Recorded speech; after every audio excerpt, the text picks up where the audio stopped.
It's hard to believe that another Movember is now reaching its end. Man, like I'm so grateful to each and every one of you. So far, we've raised $1,195, and if I do say so myself, I feel it looks okay. It's a little bit. It can frill up a little. It's nice. It's nice. It's it's been an honor doing this with you guys. Honestly, to start this podcast, to be able to talk to other men about their mental health and how they support one another and look after one another. It's been an honor. And I know for the large majority of people, they will know my story. I have been doing mental health work for many years now, but if you're new and if you haven't met me before, you've heard me say little tidbits over the last 3 episodes, but I wanted this episode today to be a little a little ramshackle. First off, I've got no clue how this is going to go talking about me, because as much as I can talk, I don't like to talk about me, which I suppose I'm going to be man enough to speak today. Hey, get the episode name in there, or the podcast title anyway. Um, but yeah, today is going to be about me if you haven't known me. And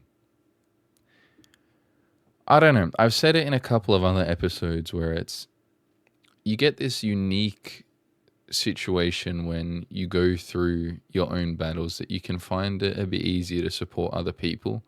Now, I'm not saying I'm able to support every person I talk to. I'm by no means a professional, and by no means as what I'd say as wise as I look. But I've got this silly mustache on my face, so I don't look wise at all. But maybe wise beyond my years sometimes. But yeah, we're gonna talk a little bit about me today. I'm gonna go. It sort of answers the questions that I've asked everybody else over the last 3 episodes, but it's also going into just me in general. So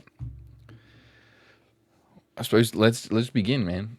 Like, I have lived a very blessed life. I've got a beautiful family that loves me. Mom and dad and my sister, they all love me and they look after me. I've got great friends. I've always been looked after. In I feel like sometimes when I look at the things that I did face, which we'll get into, but it was very much a situation of, this person has everything going for them, and then they still end up in this dark pit, which, like I said, we'll get into, but it very felt a lot like that. It very much felt a lot like that when things started going downhill with my mental health. But I've always been a stressor and an overthinker. Like, I remember in primary school, we were doing not science, but we were learning about space. And I remember my teacher saying that the sun was going to blow up in 500 million years or whatever. And I remember shitting a brick.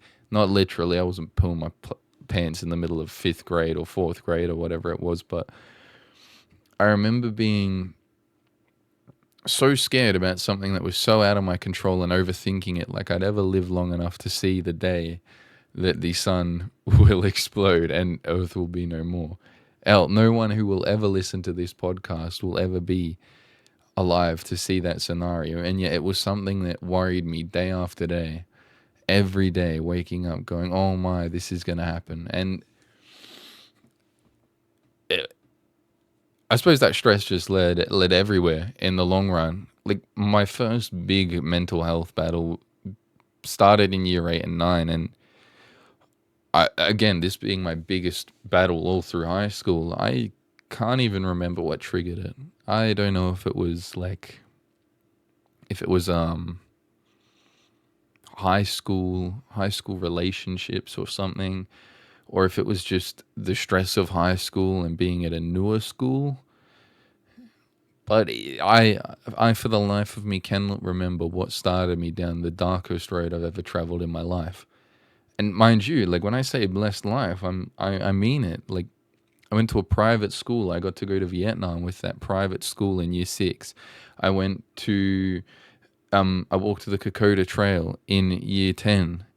I've always been able to go on family holidays, travel the world, do all these different things, and yet something still dragged me down this deep dark path. But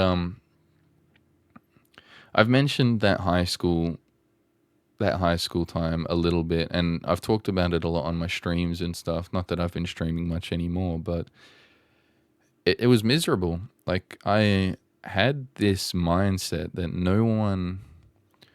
not a single person could understand what I was going through. I thought, and I know a lot of people think this way, that that my problems are unique to me. And this isn't to take away from anyone's problems, but like, when it comes to the label of depression and anxiety, they aren't unique. There are other people who are suffering, and you can support one another, as I try to support people now with my mental health work. But at that time, man, it was painful. Like, I woke up every morning and went to school and had my day at school, maybe smiling here and there, but then I'd come home and I'd always be saying, like, oh, Josh, you're worthless. You're not enough. Like, the world would be better off without you and all that. And mind you, this is when I'm 14, 15. None of it made sense. I had the perfect life going for me. I still do have the perfect life going for me, but at this time, I just thought that my life was of little value. And ultimately, because of that mindset that I had just kept myself in, I ended up pushing people away. I didn't talk about my feelings. Funnily enough, a lot of my friends ended up finding out the depths that I had went to after high school finished. We had a drinking night here at my house one time, and I was telling them, I just spoke up. I don't know why I spoke up about it, but I said that this is like everything but taking my own life. I had been there, which is insane to think, right? Because this is someone that some of these people had, yeah, they might have seen Josh Grumpy in high school, but like, these people did not know that I was on the edge. There was this edge that I was standing on, and I didn't go over it, but it was close, man. And I pushed all these people away, and mum and dad copped it the most. There's holes in walls, there's broken doors, there's like I slammed the garage door so hard that dad ended up having to shave about 2 or 3 centimeters off one side of the door because I had like warped the frame as I'd slammed it so hard. I've slammed kitchen cabinets so hard that the doors have split but still held into their frame and had to be wood glued back together. I've got a hole in my wall just above my light switch where I was in such a fury about hating myself and stresses that I threw a shoe to turn the lights off, and I just put it into the wall. And I regret every single one of those things. And I'm okay to talk about it now because I'm a better man. I'm a better man now, and I do better and I look after myself. But the funniest thing about it is I cannot remember what sent me down that dark path. That miserable path where I made mum and dad's life miserable. My friends nearly lost a friend, and they wouldn't have even known it other than the fact that I seemed a little grumpy at school. And I didn't talk about it to anyone. And the only people I did talk to it about were people who were in a similar situation to me, where it was like we couldn't help each other with it. You couldn't help. How are you going to help me if you're in the same boat I am? And then you get all these unhealthy little packs like, oh, don't do this or I'll do it too, which is awful shit, man. Like, horrible. And afterwards, year 11 was sort of when, so like we're talking year 8 to year 11. So those 3 years were were shit. And then you get to year 12. Year 12 was when COVID had just came out. And I think I managed it a bit better than most people. I didn't like that. I wasn't a fan of school anyway. And to anybody who's younger listening to this, year 12 isn't as stressful as it needs to be. Not at all, which I'll touch on in a sec. But year 12, we had half at school, half at home. It might not have affected me as much because it was like I'd play video games and still talk to my friends, or you'd like, I lived 40 minutes away from my school. I had to catch the bus every morning. So there weren't many friends that lived around me anyway. So it's not like I ever went out to go hang out with anyone. And I'm not a party person in general, so maybe that helped. But through COVID and year 12 being in COVID in the first year when everything was just getting sorted out, there was still that little bit of anxiety about the future. Not in the future in the way the world's looking health wise, but then also how I'm gonna do with school. And this is why I say that it's not as deep. Like all through year 11 and 12, it was, man, you got to lock in. You got to do really well. You got to do awesome work to make sure that you get into the uni you want. And I don't think I studied once. If my teachers ever listen to this, I'm sorry that you wasted your time on me in that regard, but I walked out of high school intelligent as anything, but with an ATAR of 60. Now, 60's not bad, but considering I wanted to go into biomedicine, that was well far off the mark. And I barely scraped in through a back door into a Bachelor of Science degree at Deakin. And then I worked hard for those 6 months and then I transferred to biomedicine. And now I've graduated biomedicine. My degree is sitting outside in the lounge room out there. But the stress that I put on myself and that we all put on ourselves in those years, it's not as stressful. There is a plan for you. And if you are meant to get there, you will get there. But enough about school. Now it's to the important bit. Like that all that shit. Don't get me wrong. Like anxiety and depression comes in waves during during uni, and it'd be like, oh, I've got assignments left to the last minute, which I left to the last minute, and now I'm breaking down because I've done that to myself. But after figuring out how close I was to the edge in high school, I started taking a real interest in mental health. Not so much that I'm going to go study it and go to be a psych or anything, but just looking after one another in one-on-one, looking after your mates and all that. I had been to a psychiatrist when I was in high school, and it wasn't helpful for me. And I know people say that, well, if one doesn't work, you go to another, you find the one that's right for you. But I was against it, and I was against like medications because I was like, oh, what if I get addicted or anything like that? But it wasn't the point. I was just denying help. And I know a lot of people have that mindset that you're gonna just deny help. Like, oh man, I can fix it myself. Especially from a man point of view, it's like, oh man, I can deal with this by myself. I'm gonna fix it. Me. If I'm the one that's broken, I'm gonna fix what's broken. Me, not you, not someone else. Me. I will do it. But knowing that a lot of people have that same mindset that I had, I started reaching out to others and talking about it that way. Like this is my third year doing Movember. So I've done it the last 2 years. So I've been doing it since 2023. Not that I grew a very good mustache in 2023, but through my streaming as well, I've been talking about men's mental health and just mental health in general for the best part of 4, nearly 5 years, where on my stream, I'd actually dedicate like streams. Like maybe we'd play a game where I'm locked in on the game, but then other times I'd play a chill game just to talk to people about it. I go, hey, like, what's up with you guys? I've got some questions. Like some of the questions I'd ask people were, what do you love most about yourself?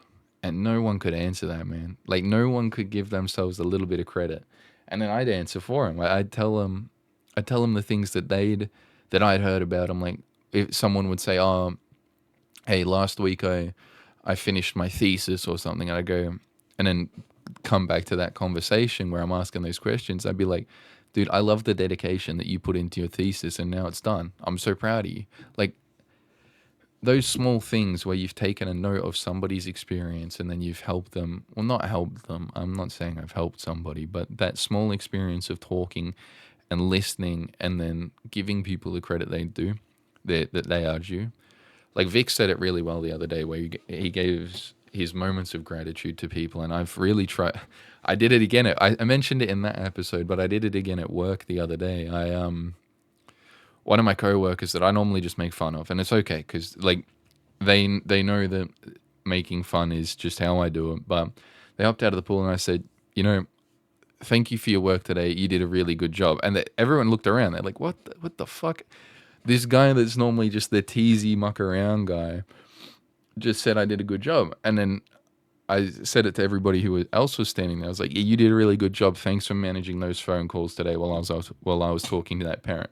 Thank you for looking after that screaming kid because they were so scared to get in the water, right? And giving that moment of gratitude put a smile on their faces when they were just frowning and just too keen to get home. So it's little things like that. But like I said, I've always had that ever since my battles, I've had that affinity for looking after other people. And I want to serve other people and be there for them. Just like people were there for me. And I'm aware that even though I'm being there for you or being there for someone, it doesn't mean that they're going to take my hand on it. And one of the big kicks in the dick was start of last year. So if we go to the start of last year, start of 2024, I've been doing Movember. I've done Movember once at this point. I've been talking about mental health and men's mental health and my story specifically on stream and in person and talking to people about it for quite some time. And I come home from work one day in the start of 2024 and everyone's sad in the house. And I walk in and I go, "What's wrong?" And they said, a family friend had taken his life. And that was my first big experience with suicide. It was someone that I'd known. And it broke me. I'd seen this kid. He was young. He was the same age I was when I was in that pit. And he was young, and it broke me. I had put every single bit of it onto me that, man, I'm doing all this work for men's mental health and we still lost another. I'm trying so hard to be there for people and we still lost another. And I thought about it and I'm like, he was in that age that I was when I was in that pit. And I don't even think I asked him how he was the last time I saw him. And it broke me. I was in tears about it. And mum and dad and the whole family, we're all sad about it because it's a tragedy. It really is. Like every single one that we lose to mental health battles, it's one too many. And I just put it on me. Talk all this big game about mental health and I couldn't even see it. And you won't see it. Which is the thing. It was toxic of me to put it on myself. There's no savior complex to be had when we're talking about mental health. You do the most that you can. And whatever you try and do, that is enough. There's no blaming yourself for any of it when you just have to look after one another. It's not that I didn't do enough. It's not that his family didn't do enough. He was battling something, just like we all battle something. Just like I was on that edge battling something. I said at my 21st birthday on my speech, I was like, there was a time, I'm tearing up, a couple of beers in, as I would. Um, Said at my 21st birthday, which was last year, said, there was a time when I didn't think I'd make it to 21. And when Mum asked me who I wanted to invite to my 21st birthday, she said, invite people that you are thankful and grateful for. So I said, every single person in that room was responsible for me being here today. Whether it was a friend at school, whether it was a coworker, whether it was a cousin, a brother, a sister, whether it was an auntie, an uncle, any of it. Every single person had done their part. So when I say it's toxic for me to put it on myself, I know it's toxic because you do your little bit for people. And ultimately, you can lead a horse to water, but you can't force a horse to drink that water. But being that light in someone else's life, that can be all it is, you know? Which is why every single time I do these episodes and every time I post on Instagram, it's check in on your mates. Check in on them. I called up one of my dear friends the other day. I was at the gym and I called him up. I haven't spoke to him on the phone. I've texted him a little bit, but I haven't spoken to him on the phone or in person anyway for 6 months, a year, whatever, a long time. I call him up. I go, bro, something made me call you today. How are you doing, bro? And we talked for 3 hours. And at the end, he goes, man, I was feeling kind of low today. I was feeling low energy, but I just feel so full of energy right now and so full of life. Thank you, bro. And then we just hung up. I love that man to bits.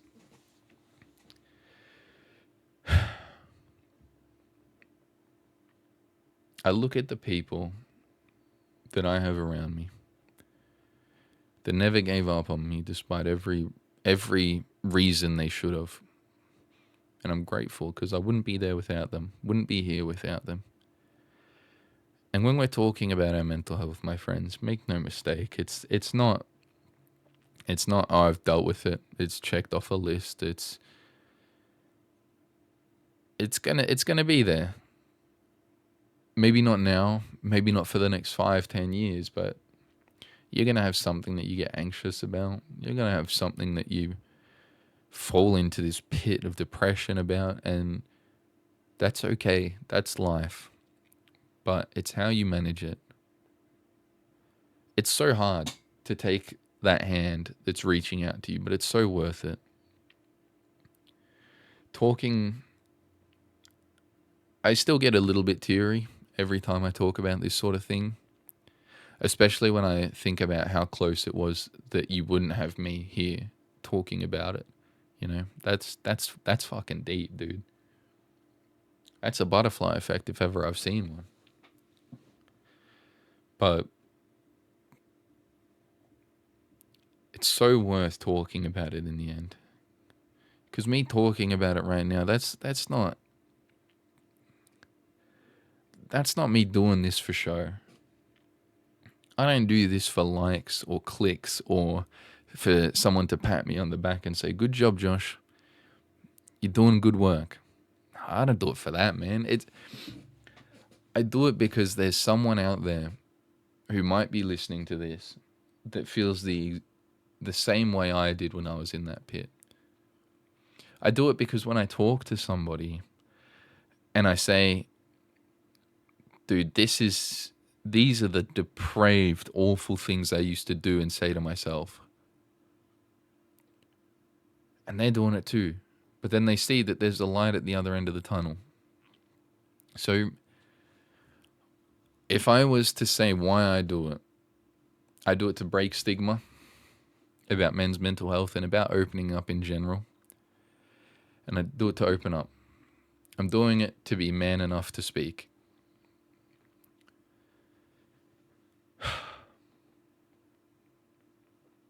Makes my heart feel heavy when I talk about this shit because there's so many people that don't. You know, like, I look at my dad. I don't tell him I love him enough, and I know he's going to listen to this. So, Dad, I love you.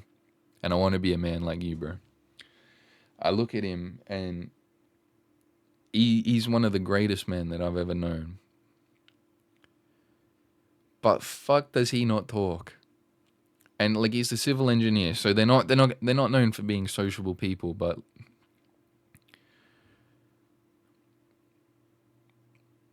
I think I've seen him tear up maybe once or twice in my life. And he's seen me in tears, of course, but I've seen him tear up once or twice in my life. And he's a strong man. You know, he's always looked after his family. He's always looked after me. But I know he's listening to this, and when I asked him if he wanted to be on the podcast, and this isn't to fuck you up, Dad, and go like, oh, you're a dick. Why didn't you go on your son's podcast? Because you're not. I understand it, but just as you are there for me, I'm there for you, regardless whether you're probably fine, but just in general. So I've gone off track here. I had like a mini script I was following, but I've gone off track. My point is, you be there for people and you make yourself available to them. Open up to others. They don't have to open up to you. Oh, I wrote bars on my mini script here. Hang on, let me. Yeah. Love and look out for one another without the expectation of repayment.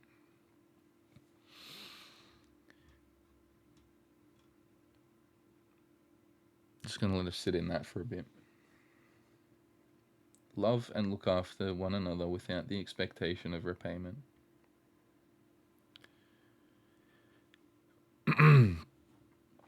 But back to talking about me, which I apparently love to do. I wanted to talk a little bit about how I cope these days. No, I'm not in a pit of depression. I still get anxious every now and then, but all in all, I'm living a really good life. And I'm so grateful that I didn't take that from myself. I have the most beautiful girl in the world to call my girlfriend. Absolute stunner. 11 out of 10. I have two loving parents, which despite the enormous amount I annoy the shit out of them, they still love me. I've got an awesome sister who is just an absolute champion and does her best every day. I got my best friend and brother from another mother who knows exactly what I'm thinking all the time. And dude, there's not a day I'm not grateful for these people. I work out still. I'm not that I'm a big muscle man or anything. I wish I had C-Bum's physique or look like Arnie or anything like that. Big muscle man, but I work out for the physical and mental fitness, and that's one of the things that I hold on to when I realize that I'm starting to slip. Like I'll see myself skip for a week or two, and then I'll start feeling like shit, and it's, well, why am I feeling like shit? Because I'm not looking after myself. Like when I first started at the gym, I went 5 days a week for a long time, like 6 months. And then I've cut it back, and now I'm going two, maybe 3 times a week. And 80 kilograms isn't much on a bench press. Well, if you look at the population of the world, it's above average by a long margin. But I haven't hit 80 kilograms on bench for quite some time, and I hit it for 2 the other day without a spotter, stupidly enough. But I managed it, and I was proud of that because it's me reminding myself that I can do things. I was sort of beating myself up a little bit for a long while, going, oh man, I'm back to only repping 50, 55 instead of 60 for reps. Can't hit 75, let alone 80. And then I did it, and I was proud of it. But you're going to have ups and downs, and it reminded me of how far I've come. And I open up to my friends and family a lot more now. I let them know what's going on. If I'm having troubles, or if I'm stressed, or if I'm not in a good place, I'm happy to talk about it now. Or most of the time anyway. You sort of have to decompress yourself first to help open it. And take this last one with a little bit of a grain of salt, and forgive me if you don't want to hear about religion, but it would be foolish of me not to give my thanks to God for looking out for me. I found him again, what would it be, nearly 6 months ago now, and I feel like my life has been on the up and up ever since. I couldn't do anything I couldn't do anything that I do without God, without the family and friends and loved ones that look out for me. I couldn't do it without you, because the world is a better place with every single one of you in it. Whether you're listening to this for a sneak peek to figure out what's going on with Josh, whether you're listening to it because you care about men's mental health, whether you're listening to it because you want to figure out how to look out for other people more. I'm grateful for every single one of you. And to wrap this episode off, again, I want to finish this episode with a bit of a prayer for you guys. So if you will, or if you want to just listen, just say a prayer with me. God, I ask you to bless all of the people listening to this episode with us right now. Take their burdens and help them to find peace and comfort in you and in this life. Help them heal from the things that they don't speak about. Help them speak about the things they don't want to speak about. Let us love and look after one another without the expectation of repayment. In the name of our Lord Jesus Christ. Amen. God bless each and every one of you for your support this November. Again, $1,195, and hopefully we can get it up a little bit higher, either in the start of December or like the very, very end of November. It's 1 p.m. on the 30th of November right now, so we'll try and get it up. But be man enough to speak. Check in on your mates. Be there for one another. Love one another. Get your donations in. And as we head into December and the holiday season, Merry Christmas. And whatever the time it is for you guys, whether it's good afternoon, good morning, good evening, or good day, look after yourself. Be kind to one another. And most importantly, be kind to yourself. Much love, everybody. Cheers. Thank you. And bye.